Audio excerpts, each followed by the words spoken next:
preocupado agora.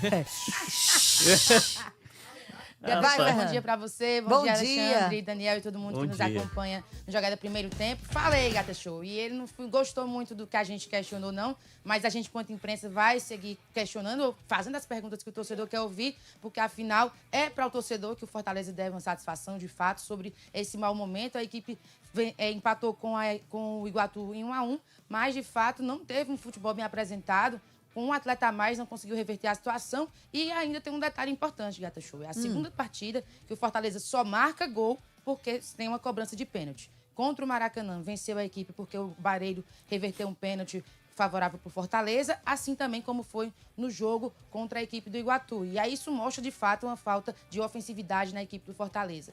A gente, quando questionou esse ponto, ele disse que faltou efetividade na ofensividade, já que teve mais de 30 finalizações, mas, na minha opinião, quando não há finalizações que revertem em gols, isso também é questão de ofensividade, já que o Fortaleza muitas vezes chutou a bola de fora da área, enfim. E aí, diante dessa situação, Gata Show, a gente traz aqui os destaques justamente em relação a essa questão do ataque do Fortaleza. Tem a nova contratação do Vitinho, que vai chegar aí para o Tricolor de Aço para ser esse reforço ali da ponta esquerda, na ponta direita, perdão, mas que o Fortaleza precisa reverter e marcar gols. A equipe não tem conseguido construir as jogadas para elaborar melhor dentro da área, chutes de fora da área, arriscando ali uma chance perdida, como o Rodrigo conseguiu, por exemplo, no jogo contra o Horizonte. E se não se construir e não tiver um momento, uma organização positiva em relação a essa semana que tem agora para o Clássico Rei, a pancada vai ser grande no domingo, viu, Gata Show? Grande e preocupante, porque vai medir esforços maior nesse jogo. É um jogo onde o Tricolor do PC não chega bem, não chega no melhor momento. A gente está falando aqui sobre o trabalho, sobre o tempo, sobre as saídas, só que precisa acordar. Até pensando nessa temporada e pensando no próprio trabalho do Carpini mesmo, sabe? Se chegar contra um Iguatu, contra um Tirol, não é desmerecendo as outras equipes, mas chegar no limite e chegar apresentando esse futebol que o torcedor não gosta de ver, aí a situação complica mais ainda. Pra gente trazer aqui, o que é que não aconteceu, Daniel Farias, nessa partida? Denise, eu acho que assim, o cenário, ele até se repetiu um pouco daquilo que a gente viu nas outras partidas. O Fortaleza, ele tem posse de bola, o Fortaleza tem presença ofensiva. No jogo contra o Iguatu, a gente até percebeu isso durante boa parte da partida. O Iguatu, depois do gol marcado, ele se defendeu. Ele baixou as linhas, ficou lá no campo de defesa, se defendendo, né? No segundo tempo, principalmente, depois que ele estava com um jogador a menos. E o Fortaleza teve aquela presença ali no campo de ataque. O grande problema é que o Fortaleza, ele tem, em primeiro lugar, uma certa morosidade nessa troca de passes, né? Assim, são trocas de passes lentas, é muito passe pro lado, o Fortaleza fica de um lado pro outro, rondando a grande área adversária, e pouca efetividade. Quando eu falo de efetividade, eu não falo nem apenas de fazer gol, mas eu falo assim de finalizar mesmo, de fazer uma tabelinha e entrar na grande área para finalizar, de um jogador ou outro pegar a bola ali de fora da área e finalizar com perigo. A gente não fala de um Fortaleza que puxa por um detalhe, ou por uma grande atuação do goleiro, ou por uma falta de capricho ali, não conseguiu fazer o gol. Não, eu acho que o Fortaleza poderia, inclusive, ter criado mais chances de perigo, chances claras mesmo, né? O Carpini fala aí de 31 finalizações, mas, puxa, se a gente for pegar quantas dessas finalizações de fato foram assim, muito perigosas, que por um detalhe a bola não entrou porque o goleiro fez um milagre. Eu acho que esse número vai cair bastante, então eu acho que falta isso. Falta também, Denise, de certa forma, um repertório ofensivo maior ao Fortaleza. Em muitos momentos do jogo parece que o Fortaleza só tem uma jogada, que é fazer com que a bola chegue ali ao Mailton na ponta direita e ele vá cortando a marcação e tente finalizar. Em muitos momentos do jogo, a única jogada de ataque do Fortaleza era essa. Porque a bola chegava no Moisés e ele não conseguia entrar na área ou finalizar.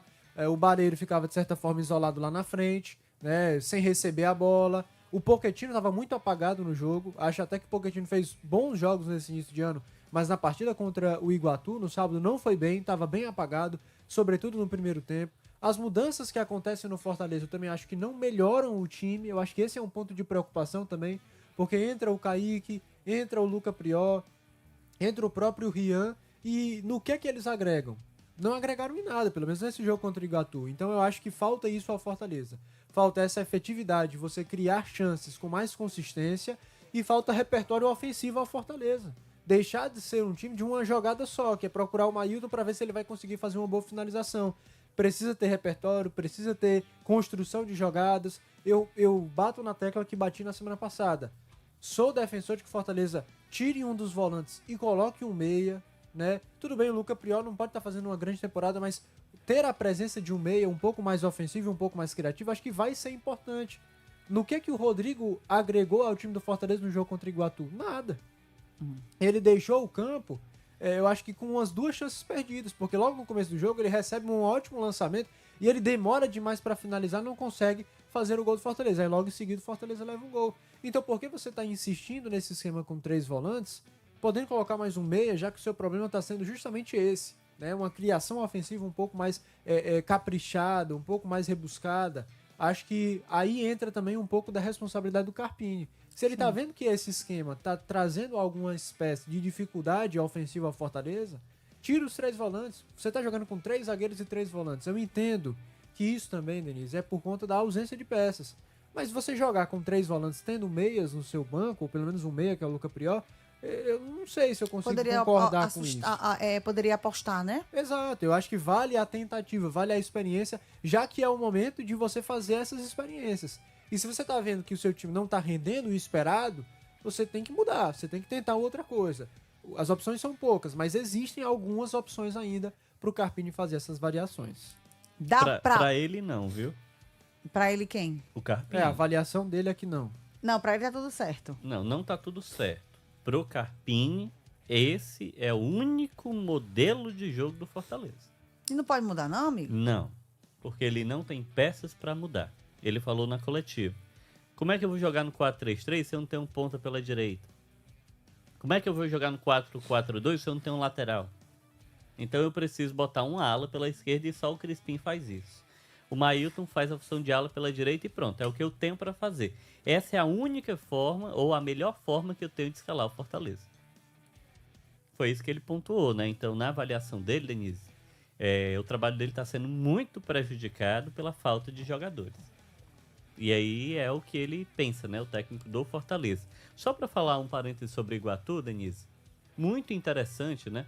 Como o Iguatu está até agora, sem perder no campeonato, como o Iguatu tem feito realmente, né, uma campanha muito consistente, já garantiu vaga para a Série D de 2027, porque ele conseguiu chegar à segunda fase do Campeonato Cearense. É um trabalho de um dos profissionais, né, que está há mais tempo aqui no futebol cearense, um técnico lendário, né, o Washington Luiz. Tem muitos jogadores que passaram pela base, né, do próprio Fortaleza.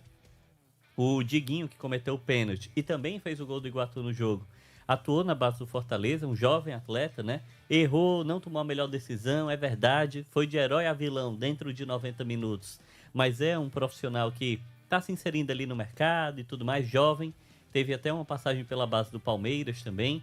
O Max Oliveira, muitos torcedores lembram dele, né? Sim, do Fortaleza, infelizmente, por conta de problemas extracampo mesmo, né? Da pessoais, vivência, né? Da vida, da situação social mesmo. Ele acabou tendo muita dificuldade para prosseguir. Mas ontem, ou no caso sábado, né, fez um baita jogo também, né, nessa linha que o Iguatu monta, uma linha com 5 defensores. Acho que individualmente ele foi muito bem, porque era a responsabilidade dele, depois que o Diguinho foi expulso, marcar o Bareiro. E teve muito enfrentamento, né, então esses 2 jogadores acho que chamaram muita atenção. E o Cássio, camisa 10, também tem boa técnica, né, Denise? Então, o Iguatu, que com poucas peças, certamente também não tendo um jogador para todos os setores que o Washington Luiz gostaria, conseguiu competir e abrir o placar diante do Fortaleza. O que a galera